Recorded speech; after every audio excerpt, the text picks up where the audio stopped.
Fins ahir, gairebé al darrer minut, el canvi de posicionament dels partits del pacte de govern anunciat ahir ha fet que el català continuï sent la llengua vehicular a l'ensenyament a les Illes Balears.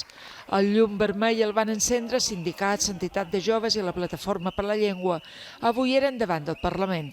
A dins s'ha recordat l'Assemblea de Docents i el moviment de les samarretes verdes. La gent que va formar part d'aquell moviment estan defraudats, perquè no hem sabut convertir el tresor d'aquell moviment en una llei realment transformadora, agosarada, revolucionària.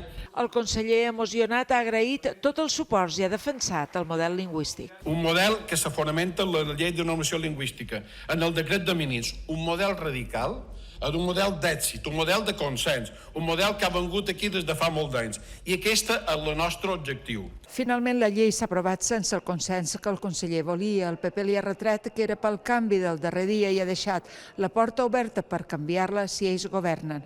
Vostè volia que la llei d'educació, la llei marc, donés estabilitat, fos duradera, i no serà així.